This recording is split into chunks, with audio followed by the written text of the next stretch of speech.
Hello guys, welcome to study find. मैं हूं आपके साथ अमरजीत कुमार। दोस्तों, जैसा कि आप सभी लोग जानते हैं कि हम लोग जो है पिछले वीडियो में प्रैक्टिस सेट नंबर 94 को देख लिए थे। आज हम लोग जो है प्रैक्टिस सेट नंबर 95 को देखने वाले। जी हाँ फ्रेंड्स, इस वीडियो में हम लोग जो है कुल 50 क्वेश्चन को देखेंगे जो आप लोग के एग्जाम के दृष्टिकोण से बहुत ही इंपॉर्टेंट होने वाला है। और दोस्तों, मैं आप लोग को बता दूं कि शाम में जो लाइव टेस्ट लिया जाएगा वहाँ जो है क्वेश्चन आप लोग को इसी वीडियो से पूछा जाएगा। तो आप लोग का होमवर्क ये है कि इस वीडियो में बताए गए सभी क्वेश्चन को जो है याद कर लेना है और शाम 7 बजे आप लोग का जो परफॉर्मेंस अच्छा होना चाहिए। तो आइए शुरू करते हैं आज का यह क्लास। आप लोग के सामने पहला क्वेश्चन है दोस्तों। इसमें कह रहा है, निम्न में से किसे स्वयं संयोजित बल कहा जाता है? इसका जो है करेक्ट आंसर हो जाएगा ऑप्शन नंबर ए, यानी कि दोस्तों स्थैतिक घर्षण को हम लोग मतलब कि संयोजित बल भी कहते हैं। ठीक है, option number A correct answer हो जाएगा स्थैतिक बल। क्वेश्चन नंबर आगे बढ़िएगा। इसमें कह रहा दोस्तों, दाब प्रवणता का एसआई मात्रक क्या होता है? दोस्तों, हम लोग जानते हैं कि दाब का जो एसआई मात्रक होता है वह होता है मतलब पास्कल होता है। क्या होता है? पास्कल। या फिर दोस्तों इसका जो अन्य मात्रक होता है वह होता है न्यूटन प्रति मीटर स्क्वायर भी होता है मात्रक। ठीक है, उसी प्रकार जो है दोस्तों दाब प्रवणता का जो है फॉर्मूला होता है। क्या होता है? दाब प्रवणता का फॉर्मूला होता है दोस्तों वह होता है दाब बटे दूरी। ठीक है, अब देखिए दोस्तों इसमें आप लोग को जो है इनकी दाब का इनकी मतलब इनकी मात्रक आ गया है।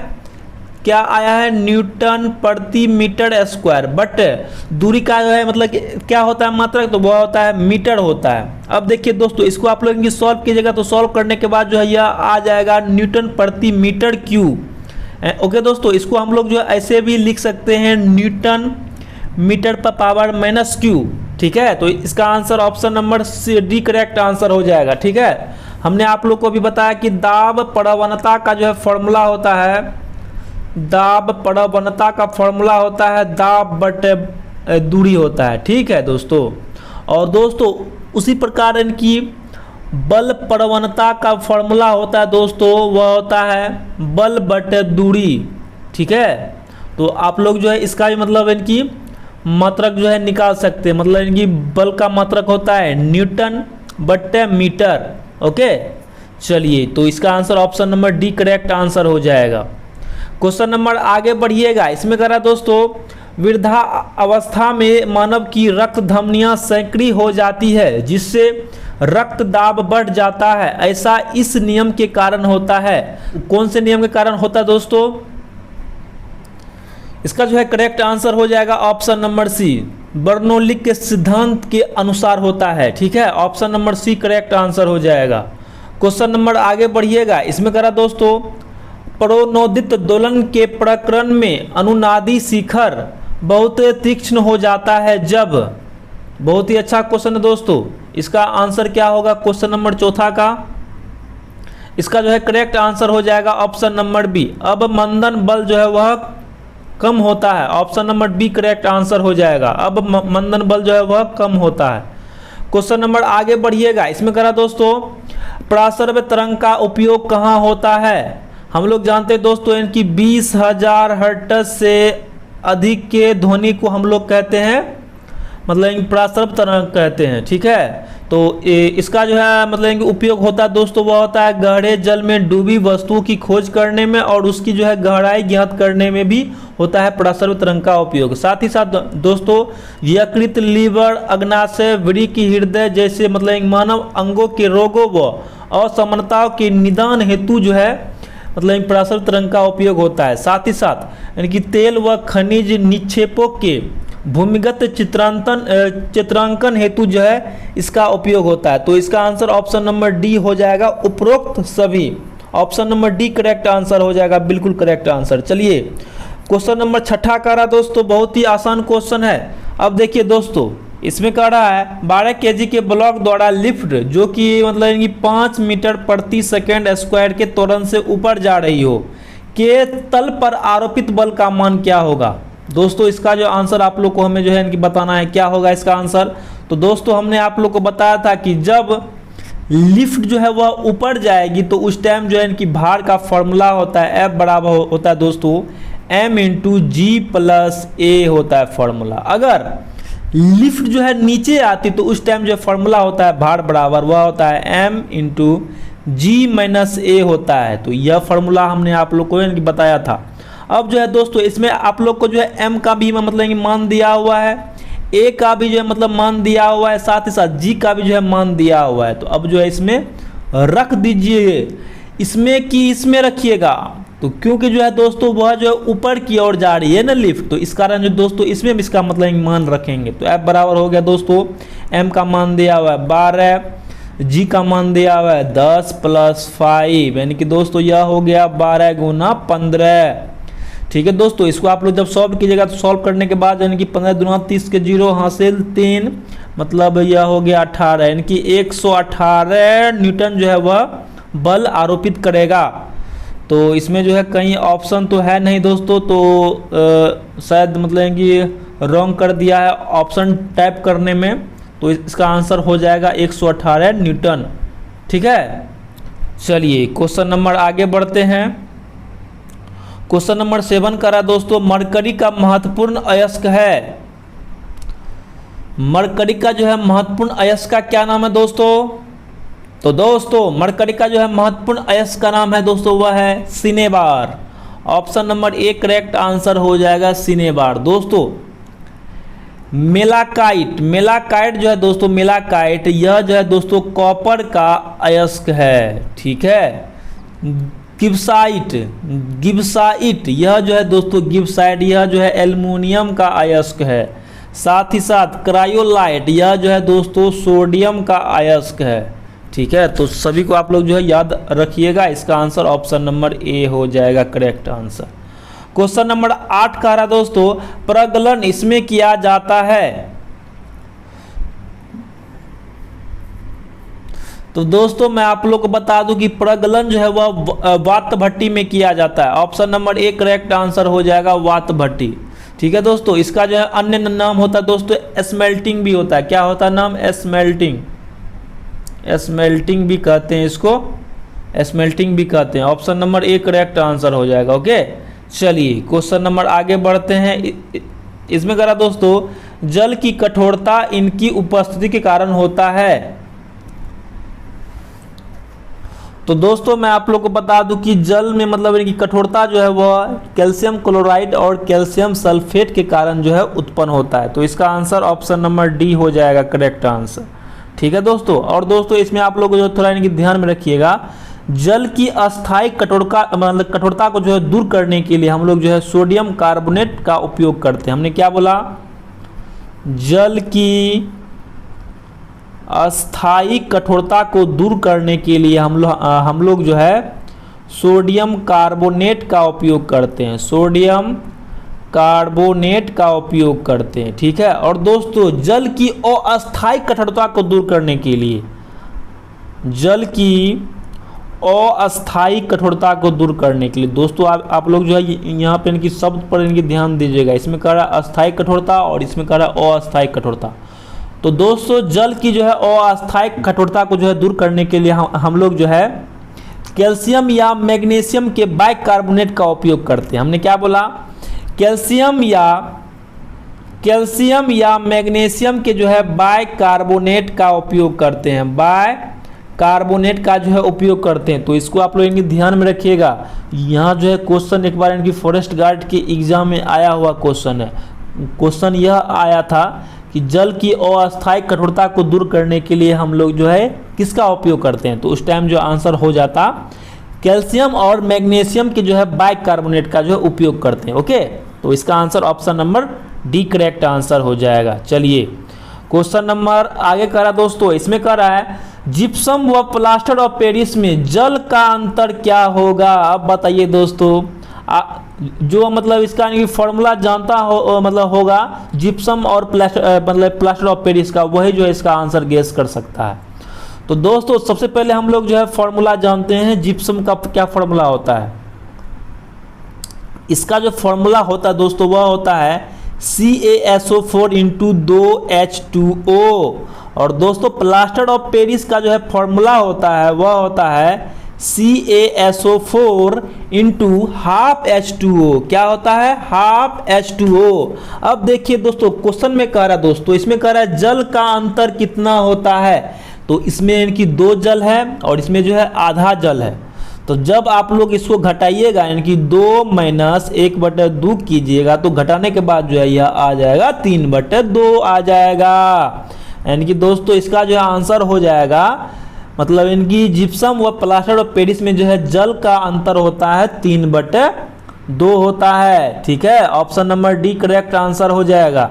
बहुत ही अच्छा क्वेश्चन था। ओके, चलिए क्वेश्चन नंबर आगे बढ़ते हैं। इसमें कह रहा दोस्तों, निम्न में से कौन से समूह के एलिमेंटों के परमाणु सरलता से इलेक्ट्रॉन पृथक कर सकते हैं। दोस्तों यहाँ मतलब कि पृथक करने का मतलब है दोस्तों वह जो है इलेक्ट्रॉन का त्याग कर सकता है। तो आप लोग को जो है ऑप्शन के अनुसार इनकी चूज करना कि कौन सा जो है एलिमेंट वह जो है इलेक्ट्रॉन का त्याग करेगा।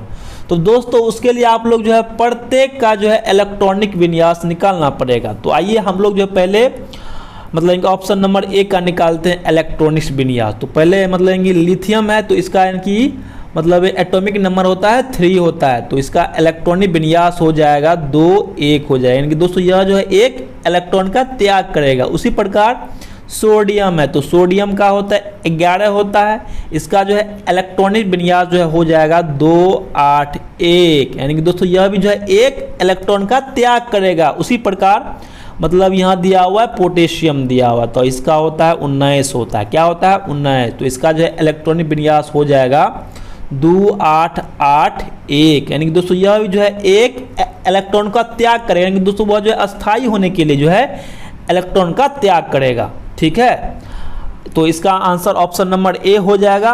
दोस्तों उसी प्रकार आप लोग जो ऑप्शन नंबर बी सी और डी को भी इनकी चेक कर सकते हैं। तो आइए हम लोग जो है ऑप्शन नंबर बी को चेक करते हैं। तो दोस्तों क्लोरीन का जो है एटॉमिक नंबर होता है 17 होता है। तो इसका जब आप लोग निकालिएगा इलेक्ट्रॉनिक विन्यास, तो यह जो है हो जाएगा 2 8 7 हो जाएगा, यानी कि दोस्तों यह जो है अस्थाई होने के लिए, यानी कि दोस्तों अक्रिय होने के लिए यह मतलब जो एक इलेक्ट्रॉन को ग्रहण करेगा। क्या करेगा? ग्रहण करेगा अस्थाई होने के लिए। तो दोस्तों यह जो है ऑप्शन गलत हो गया। इसमें आप लोगों को कह रहा है कि कौन सा एलिमेंट जो है वह इलेक्ट्रॉन का त्याग करेगा। तो इसका answer option number A correct answer हो जाएगा, बिल्कुल करेक्ट आंसर। चलिए क्वेश्चन नंबर आगे बढ़ते हैं। इसमें करा दोस्तों, एस्टर के क्षारीय जल अपघटन को कहते हैं। क्या कहते हैं दोस्तों? तो दोस्तों एस्टर के जो है क्षारीय जल अपघटन को हम लोग कहते हैं साबुनीकरण कहते हैं। क्या कहते हैं? साबुनीकरण कहते हैं। बहुत ही अच्छा क्वेश्चन है, option number B correct answer हो जाएगा, साबुनीकरण। क्वेश्चन नंबर आगे करा दोस्तों, इसमें कह रहा है निम्न में से कौन एक जीवाणु जनित रोग है। बताइए दोस्तों। तो दोस्तों हम लोग जानते हैं कि एड्स जो है यह HIV वायरस से मतलब फैलता है। ठीक है दोस्तों, उसी प्रकार इनकी चेचक भी यह भी मतलब कि वायरस से फैलता है, यह भी जो है वायरस के कारण फैलता है। लेकिन तपेजी जो है दोस्तों यह जो है जीवाणु से फैलता है। तो इसका answer option number C correct answer हो जाएगा, तपेदिक। ठीक है, चलिए क्वेश्चन नंबर आगे बढ़ रहे हैं। इसमें कह रहा दोस्तों, कोशिकांगों को एक दूसरे से अलग किया जाता है किसके द्वारा। तो दोस्तों कोशिका को जो है एक दूसरे से अलग किया जाता है सेंट्रीफ्यूगेशन द्वारा। ठीक है, option number A correct answer हो जाएगा, सेंट्रीफ्यूगेशन द्वारा। ओके, चलिए दोस्तों क्वेश्चन नंबर आगे बढ़ते हैं। इसमें करा दोस्तों, मेंडल ने इनमें से किस लक्षण का अध्ययन नहीं किया है।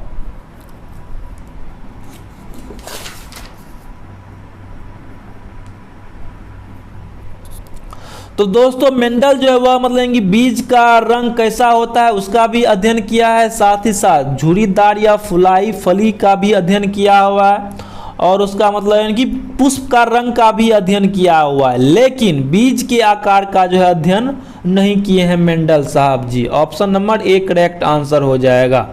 क्वेश्चन नंबर आगे करा दोस्तों, इसमें कह रहा है ऐसा हार्मोन जो पादपों में पानी की कमी के कारण रंध्र के बंद को नियंत्रित करता है, वह कौन सा हार्मोन है। तो दोस्तों उस हार्मोन का नाम है दोस्तों एब्सिसिक अम्ल। यह जो है दोस्तों एक प्रकार का वृद्धि हार्मोन होता है पौधे के लिए, ठीक है। इसका answer option number A correct answer हो जाएगा, एब्सिसिक अम्ल। चलिए क्वेश्चन नंबर आगे बढ़ते हैं। इसमें करा दोस्तों कौन से एंजाइम को आणविक कैंची भी कहा जाता है, आणविक कैंची भी कहा जाता है। कौन से एंजाइम को जो है दोस्तों आणविक कैंची भी कहा जाता है। तो दोस्तों उस हार्मोन का नाम है दोस्तों रिस्ट्रक्शन इंडोन्यूक्लिएज। क्या नाम है दोस्तों, restriction endonuclease. Option number A correct answer हो जाएगा, रिस्ट्रक्शन इंडोन्यूक्लिएज, ठीक है। चलिए क्वेश्चन नंबर आगे बढ़ते हैं। इसमें करा दोस्तों लकड़ी के टुकड़े को जल में रखने पर यह फूल जाता है, इसके फूलने का क्या कारण है दोस्तों। तो दोस्तों उसका मुख्य कारण है दोस्तों अंतः शोषण। वह जो है दोस्तों लकड़ी जो है वह जल को अपने में अवशोषित कर लेता है, उस कारण जो है वह फूल जाता है। तो इसका आंसर ऑप्शन नंबर सी हो जाएगा, अंतः शोषण। इसमें करा दोस्तों इनमें कौन से गुणसूत्रों वाला व्यक्ति क्लाइनफेल्टर सिंड्रोम से प्रभावित होता है। तो दोस्तों XXY गुणसूत्र वाले व्यक्ति में जो है दोस्तों वह जो है क्लाइनफेल्टर सिंड्रोम से प्रभावित होते हैं। दोस्तों इस प्रकार के व्यक्ति में जो है केवल व केवल जो है 21 जोड़ा ही गुणसूत्र पाया जाता है। उस कारण जो है दोस्तों यह जो है इसका इनकी कद मतलब इनकी छोटा होता है और यह जो है मंद बुद्धि होता है। क्या होता है, मंद बुद्धि होता है। और इसका जो है दोस्तों गुप्त अंग जो है दोस्तों गुप्तांग जो है वह इनकी छोटा होता है। उस कारण जो यह सेक्स करने में असफल रहता है। साथ ही साथ यह जो है नपुंसक भी होता है। क्या होता है, नपुंसक भी होता है, ठीक है। तो इसका answer option number A correct answer हो जाएगा। चलिए क्वेश्चन नंबर आगे बढ़ते हैं। इसमें कह रहा दोस्तों अर्जुन पुरस्कार पाने वाला प्रथम भारतीय महिला कौन थी। तो दोस्तों मैं आप लोग को बता दूं कि अर्जुन पुरस्कार की जो है शुरुआत 1961 में हुई थी। कब हुई थी दोस्तों, 1961 में जो है अर्जुन पुरस्कार की शुरुआत हुई थी दोस्तों। और दोस्तों 1961 में ही जो है दोस्तों एम्स लम्सडेन को जो है अर्जुन पुरस्कार से सम्मानित किया गया था। तो इसका answer option number B correct answer हो जाएगा। यह जो है दोस्तों हॉकी के खेल से संबंधित है, हॉकी के खेल से जो है यह संबंधित है। तो इसका answer option number B correct answer हो जाएगा। ऑप्शन नंबर बी करा दोस्तों निम्न में से किस मुख्यमंत्री को उच्चतम असैनिक पुरस्कार भारत रत्न मिला था। तो दोस्तों सबसे पहले हम लोग यह जानते हैं कि भारत रत्न की जो है शुरुआत कब हुई थी दोस्तों। तो इसकी यानी कि शुरुआत हुई थी दोस्तों 1954 ईस्वी में हुई थी। कब हुई थी, 1954 ईस्वी में। और अब देखिए दोस्तों 1954 में ही जो है दोस्तों सीवी रमन राजगोपालाचारी यानी कि चक्रवर्ती राजगोपालाचारी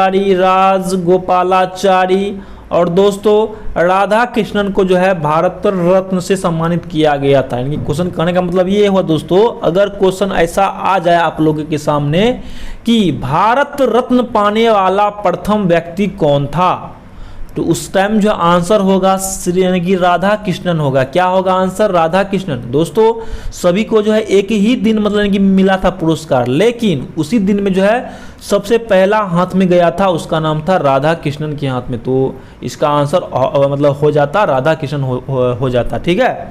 अब आइए क्वेश्चन की तरफ। इसमें कह रहा दोस्तों निम्न में से किस मुख्यमंत्री को उच्चतम असैनिक पुरस्कार भारत रत्न मिला था। तो इसका करेक्ट आंसर हो जाएगा तमिलनाडु के स्वर्गीय MC रामचंद्रन को। Option number B correct answer हो जाएगा, बिल्कुल करेक्ट आंसर। चलिए क्वेश्चन नंबर आगे कर रहा दोस्तों। इसमें कह रहा है निम्न में से इसमें कह रहा दोस्तों भारत में प्रथम स्टॉक एक्सचेंज किस वर्ष में स्थापित किया गया था। तो दोस्तों भारत में जो है प्रथम स्टॉक एक्सचेंज की जो है स्थापना किया गया था 1875 ईस्वी में। कब किया गया था दोस्तों, 1875 में जो है भारत में स्टॉक एक्सचेंज की स्थापना किया गया था। Option number B correct answer हो जाएगा। अब देखिए दोस्तों इसमें जो एक क्वेश्चन उठ करके आ रहा है कि सेबी की जो है स्थापना कब हुआ था। तो दोस्तों सेबी की जो है स्थापना दोस्तों 1988 ईस्वी में हुआ था। कब हुआ था दोस्तों, 1988 में जो है सेबी की स्थापना हुई थी।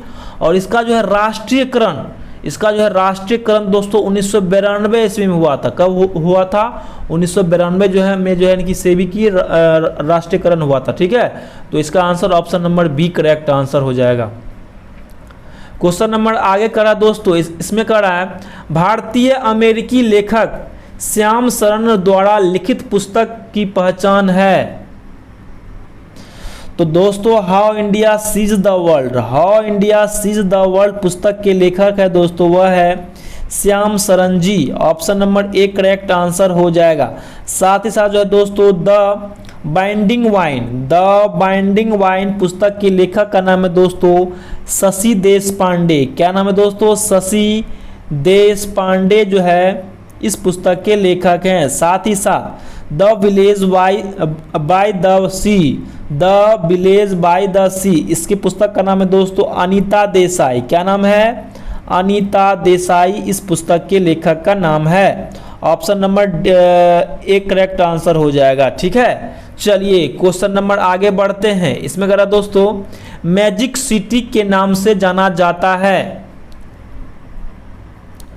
तो दोस्तों मोंटे काल को जो है दोस्तों मैजिक सिटी के नाम से जाना जाता है। यह जो है दोस्तों मोनाको देश का एक इनकी प्रसिद्ध शहर है दोस्तों। ठीक है, और यह इसलिए मतलब इनकी प्रसिद्ध है दोस्तों क्योंकि यहाँ जो है दोस्तों कसिनो, अर्थात कसिनो मतलब होता है दोस्तों जुआ खेलना।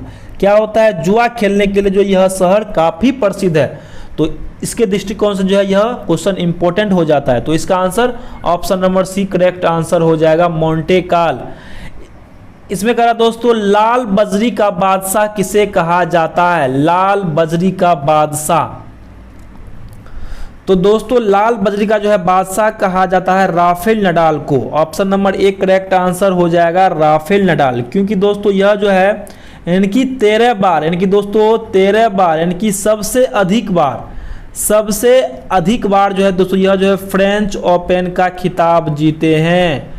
फ्रेंच ओपन का जो है खिताब जीतने वाले यह इनकी पहले हैं। इस कारण है दोस्तों इसको जो है लाल बजरी का बादशाह कहा जाता है। साथ ही साथ जो दोस्तों आप लोग को यहाँ पे एक बात और जानकारी होना चाहिए कि यह जो है दोस्तों टेनिस, मतलब इनकी टेनिस खेल से यह इनकी संबंधित है। ठीक है, और यह जो है दोस्तों निवासी है, स्पेन की निवासी है। कहाँ के जो है निवासी है? स्पेन की निवासी है। नोवाक जोकोविच यह भी दोस्तों इनकी टेनिस खिलाड़ी है। क्या है? टेनिस खिलाड़ी है। और यह जो है दोस्तों सर्बिया की निवासी, कहाँ के है निवासी? सर्बिया के जो है यह निवासी है। तो इसका answer option number A correct answer हो जाएगा। क्वेश्चन नंबर आगे बढ़िएगा। इसमें करा दोस्तों कौन सा जो है सुमेलित नहीं है? ऑप्शन नंबर ए को देखिएगा। इसमें करा दोस्तों हॉर्नबिल महोत्सव जो है वह नागालैंड में मनाया जाता है, यह सही है। फिर करा दोस्तों बंगाला महोत्सव, यह जो है मेघालय में मनाया जाता है, यह भी सही है। फिर करा दोस्तों चेरिये ओवा त्यौहार जो है यह मणिपुर में मनाया जाता है, यह भी सही है। लेकिन खर्ची पूजा जो है दोस्तों यह जो है असम में नहीं मनाया जाता है, बल्कि यह जो है दोस्तों त्रिपुरा में मनाया जाता है खर्ची पूजा। तो इसका answer option number D correct answer हो जाएगा, खर्ची पूजा। इसमें करा दोस्तों भारतीय राष्ट्रीय सेना आजाद हिंद फौज ने द्वितीय विश्व युद्ध में किसके विरुद्ध युद्ध किया था? इसका जो है करेक्ट आंसर हो जाएगा option number D, great Britain के जो है विरुद्ध युद्ध किया था। Option number D correct answer हो जाएगा, ग्रेट ब्रिटेन। क्वेश्चन नंबर आगे करा दोस्तों, क्वेश्चन नंबर 28 करा है गांधी इरविन समझौता कब हुआ था? तो दोस्तों मैं आप लोग को बता दूं कि 5 मार्च 1931 को जो है दोस्तों गांधी इरविन समझौता हुआ था। और दोस्तों मैं आप लोग को बता दूं कि गांधी इरविन समझौता को जो है अन्य नाम है दोस्तों दिल्ली समझौता। क्या नाम है दोस्तों? इसका जो है अन्य नाम है दिल्ली समझौता, दिल्ली समझौता। ठीक है, तो इसका answer option number B correct answer हो जाएगा 1931। इसमें करा दोस्तों स्वराज मेरा जन्मसिद्ध अधिकार है और मैं इसे लेकर रहूंगा। क्या होगा मतलब कि कौन कहा दोस्तों? तो वह कहा दोस्तों बाल गंगाधर तिलक ने कहे हैं। Option number D correct answer हो जाएगा, बाल गंगाधर तिलक। चलिए क्वेश्चन नंबर आगे बढ़ते हैं। इसमें करा दोस्तों चरक किसके राज चिकित्सक थे? दोस्तों चरक जो है वह कनिष्क के दरबारी कवि थे। ऑप्शन नंबर मतलब कि राज चिकित्सक थे। Option number D correct answer हो जाएगा। ठीक है दोस्तों, यह जो है क्वेश्चन इस बार फॉरेस्ट गार्ड में मतलब कि पूछा गया यह क्वेश्चन है। ठीक है, तो इसका answer option number D correct answer हो जाएगा।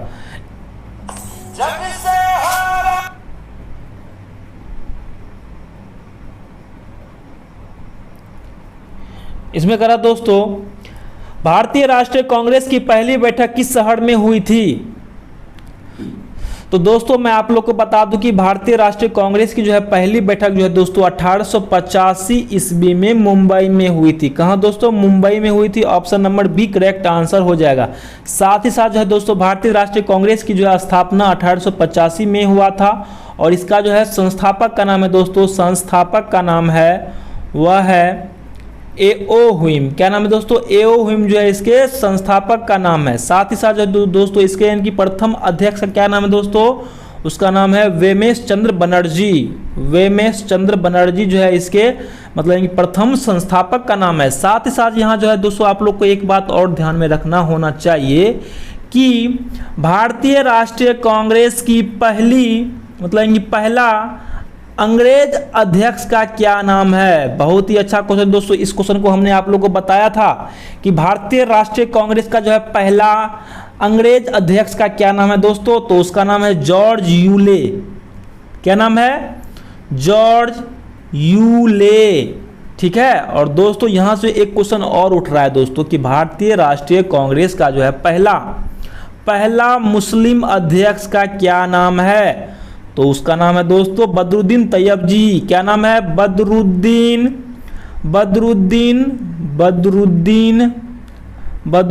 तैयब जी जो है इसका मतलब इनकी मुस्लिम अध्यक्ष थे। साथ ही साथ जो है दोस्तों यहाँ से एक क्वेश्चन और उठ रहा है कि भारतीय राष्ट्रीय कांग्रेस का जो है पहली महिला अध्यक्ष का क्या नाम है? तो उसका नाम है दोस्तों एनी बेसेंट। क्या नाम है? एनी बेसेंट जो है यह भारतीय राष्ट्रीय कांग्रेस की जो है प्रथम महिला अध्यक्ष है। तो आप लोग को जो है इतना बात इसमें जो है याद होना चाहिए। ठीक है, तो इसका answer option number B correct answer हो जाएगा, मुंबई। चलिए क्वेश्चन नंबर आगे बढ़ते हैं फटाफट। इसमें करा दोस्तों, फ्रांस की क्रांति के समय 1789 में वहां का राजा कौन था?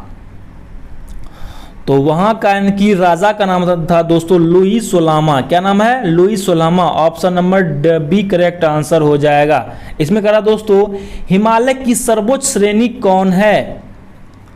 तो दोस्तों हिमालय की जो है सर्वोच्च श्रेणी का नाम है दोस्तों हिमाद्री। क्या नाम है?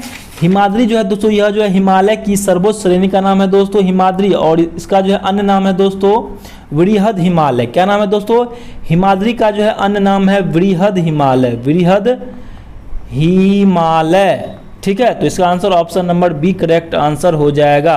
क्वेश्चन नंबर आगे बढ़िएगा। इसमें करा दोस्तों, किसको पार कर लेने पर एक दिन जुड़ जाता है? बहुत ही खतरनाक क्वेश्चन है दोस्तों। इसका आंसर जो है गेस कीजिए, क्या हो सकता है इसका आंसर? तो इसका जो आंसर हो जाएगा 180 डिग्री अक्षांश देशांतर पश्चिम से पूर्व को मतलब पार करने के बाद जो है दोस्तों एक दिन जुड़ जाता है। Option number D correct answer हो जाएगा। ठीक है, चलिए क्वेश्चन नंबर आगे करा दोस्तों, हीराकुंड बांध किस नदी पर बना हुआ है? हीराकुंड बांध बहुत ही आसान क्वेश्चन दोस्तों। हीराकुंड बांध जो है यह महानदी पर बना हुआ है। Option number B correct answer. दोस्तों आप लोग को हमें यह बताना है कि हीराकुंड बांध जो है यह कौन से राज्य में है? कौन से राज्य में है हीराकुंड बांध? ठीक है, मैं आप लोग का जो है कमेंट का वेट करूंगा। ठीक है, आप लोग को जो आंसर देना पड़ेगा। इसमें करा दोस्तों, चरागाह को पंपास कहाँ कहा जाता है? चरागाह को पंपास कहाँ कहा जाता है दोस्तों? दोस्तों चरागाह का मतलब हुआ दोस्तों जो यानी कि गाय भैंस खाता है ना घास, तो उसी को हम लोग कहते हैं चरागाह कहते हैं। और उसको मतलब यानी कि पंपास कहाँ कहा जाता है? तो इसका आंसर आप लोग को बताना है। तो दोस्तों दक्षिण अमेरिका में जो है चरागाह को कहा जाता है Pampas. Option number B correct answer हो जाएगा पंपास। साथ ही साथ आप लोग को जो यहाँ एक बात को और ध्यान में रखना होगा कि दोस्तों बांस जो होता है, बांस यह जो है दोस्तों घास के प्रजाति के क्षेत्र में आते हैं। ठीक है, घास मतलब घास के क्षेत्र में आते हैं। मतलब बांस जो है एक प्रकार का घास है। क्या है, घास है। इसका answer option number B correct answer हो जाएगा। दोस्तों आप लोग को जो यह भी यानी कि ध्यान में रखना होगा कि बांस जो है घास है। चलिए इसमें करा दोस्तों, गुजरात विजय की यादगार में अकबर ने निम्नलिखित में से किसका निर्माण करवाया था?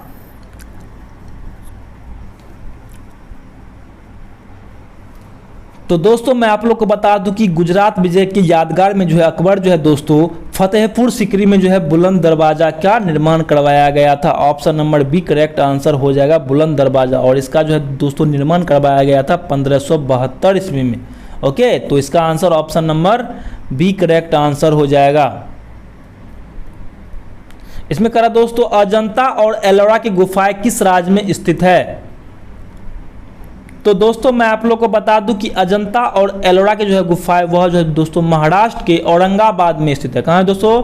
महाराष्ट्र के जो है औरंगाबाद में स्थित है एलोरा और अजंता की गुफाएं। तो इसका answer option number B correct answer हो जाएगा। अब देखिए दोस्तों, इसमें जो है कुछ फैक्ट्स को आप लोग जो है मतलब ध्यान में रखना होगा।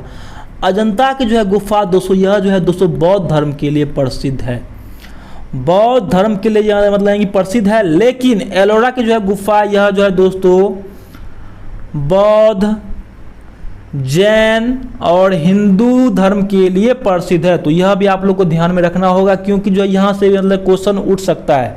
क्वेश्चन ऐसा आएगा कि कौन सा गुफाएं जो है वह बौद्ध धर्म, जैन धर्म और हिंदू धर्म के लिए प्रसिद्ध है। तो उस टाइम जो है आंसर हो जाएगा एलोरा की गुफाएं। ठीक है, तो इसका answer option number D correct answer हो जाएगा। इसमें करा दोस्तों, किस अवधि में पूरा भारतवर्ष दक्षिण पश्चिम मानसून के प्रभाव में आ जाता है? क्वेश्चन नंबर जो है 38 का जो है आंसर क्या होगा? इसका जो है करेक्ट आंसर हो जाएगा ऑप्शन नंबर सी, 20 से 30 जून के मध्य। क्वेश्चन नंबर आगे करा दोस्तों, अधिकांश मौसमीय घटनाएं कहाँ पे संपन्न होती है? तो दोस्तों जैसे हुआ जलवायु परिवर्तन हुआ, वायुमंडल में होने वाले अधिकतम मतलब परिवर्तन जो है वह क्षोभ मंडल में ही होती है। तो इसका answer option number B correct answer हो जाएगा, क्षोभ मंडल में। क्वेश्चन नंबर आगे करा दोस्तों, अधिकार सामाजिक जीवन की वे दशाएं हैं जिसके बिना मनुष्य अपना पूर्ण विकास नहीं कर पाता है, यह कथन किसका है? इसका जो है करेक्ट आंसर हो जाएगा ऑप्शन नंबर ए। यह जो कथन दोस्तों यह जो है लॉस्की का है। Option number A correct answer हो जाएगा, लॉस्की का यह कथन है। चलिए क्वेश्चन नंबर आगे बढ़ते हैं। इसमें करा दोस्तों, भारतीय संविधान की 8वीं अनुसूची में कौन सी भाषा को यानी कि 2003 में जोड़ा गया था? तो दोस्तों संथाली भाषा को जो है दोस्तों 8वीं अनुसूची में जो है जोड़ा गया था। कब? तो 2003 में जोड़ा गया था। ठीक है दोस्तों, इसका answer option number D correct answer हो जाएगा। साथ ही साथ जो दोस्तों यहाँ पे आप लोग को एक बात और ध्यान में रखना होगा कि 2003 में जो है दोस्तों मैथिली भाषा को भी इसमें मतलब सम्मिलित किया गया था। कब? तो 2003 में। तो यह भी आप लोग को मतलब ध्यान में रखना होगा। चलिए क्वेश्चन नंबर आगे बढ़ते हैं। इसमें करा दोस्तों, देशी रियासत के एकीकरण का श्रेय किसको जाता है? तो दोस्तों मैं आप लोग को बता दूं कि सरदार वल्लभ भाई पटेल जो है यह आज़ादी के समय जो है दोस्तों 563 देशी रियासत का जो है एकीकरण किए थे। इस कारण दोस्तों इसको जो है लौह पुरुष के नाम से भी पुकारा जाता है। अगर आप लोग को यहाँ पे ऐसा क्वेश्चन पूछ दे कि सरदार वल्लभ भाई पटेल को लौह पुरुष के नाम से पुकारा जाता है, क्यों? तो उस टाइम आंसर होगा क्योंकि वह जो है दोस्तों देशी रियासत का एकीकरण किए थे। उस कारण दोस्तों उसे जो है लौह पुरुष के नाम से भी पुकारा जाता है, लौह पुरुष के नाम से भी पुकारा जाता है। तो इसको भी आप लोग मतलब ध्यान में रखिएगा। ठीक है, इसका answer option number C correct answer हो जाएगा।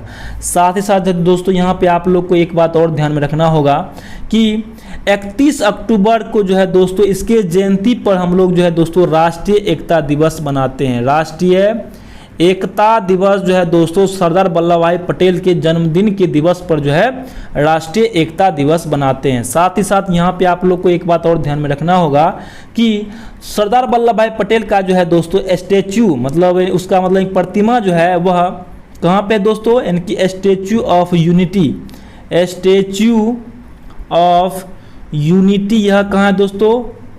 तो यह जो है दोस्तों अहमदाबाद यानी कि गुजरात के अहमदाबाद में है और इसकी जो है ऊंचाई दोस्तों 182 मीटर है। ठीक है दोस्तों। इसमें करा यदि राष्ट्रीय आपातकाल घोषित किया जाता है तो उसे प्रत्येक कितने समय बाद संसद का अनुमोदन प्राप्त करना आवश्यक होगा। तो दोस्तों सबसे पहले आप लोग हमें यह बताइए कि राष्ट्रपति शासन का जो है घोषणा कौन से अनुच्छेद में किया गया है।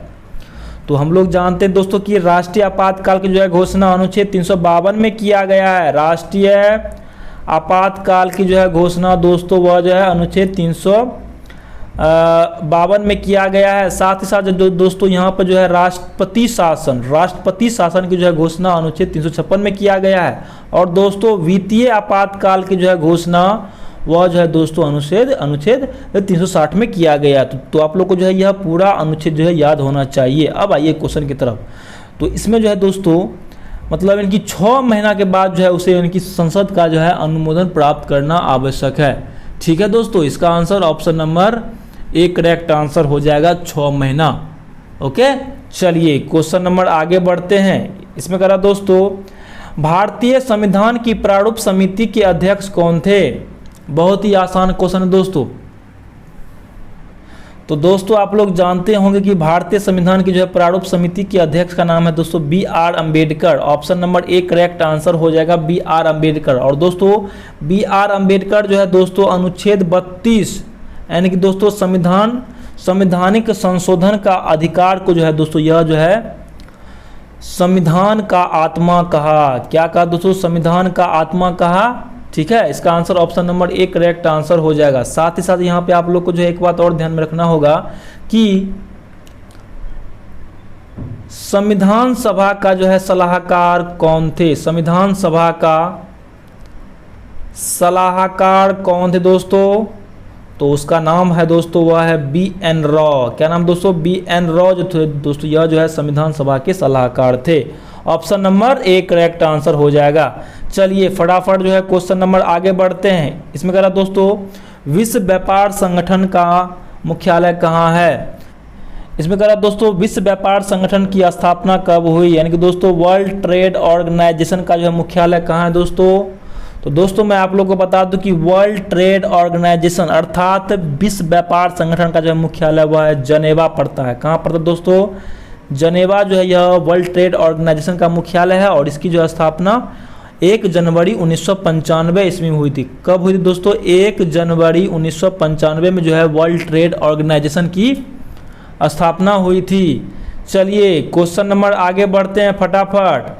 इसमें कह रहा दोस्तों बिहार की जनसंख्या 2011 में कितने प्रतिशत की वृद्धि हुई जनसंख्या में।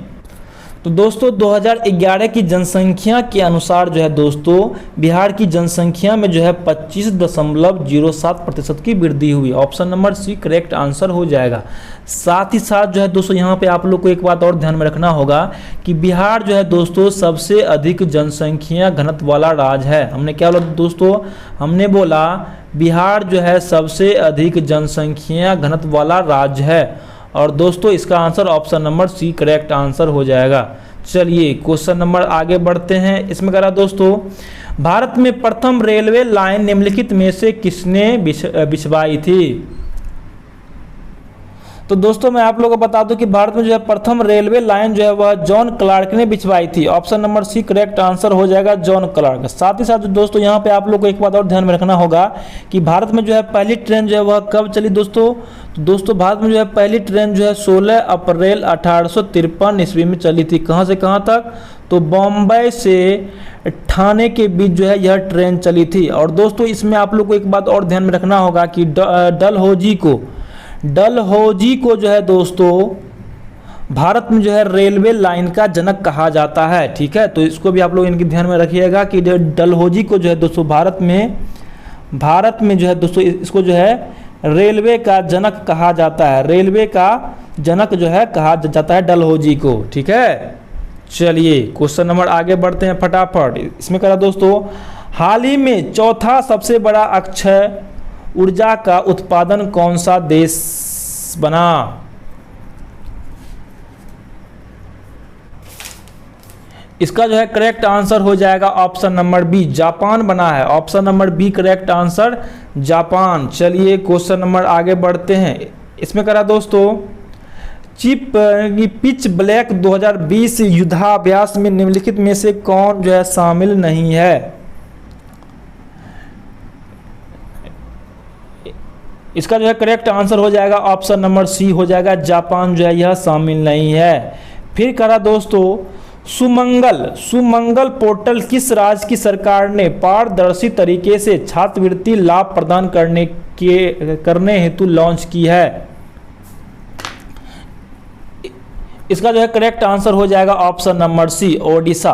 तो दोस्तों मैं उम्मीद करता हूं कि आप लोग को जो है आज का यह वीडियो काफ़ी अच्छा लगा होगा। अगर अच्छा नहीं लगे तो इस वीडियो को जो है डिसलाइक कर दीजिए। और दोस्तों तो फिर मिलते हैं आप लोगों से आज शाम 7 बजे। जय हिंद दोस्तों।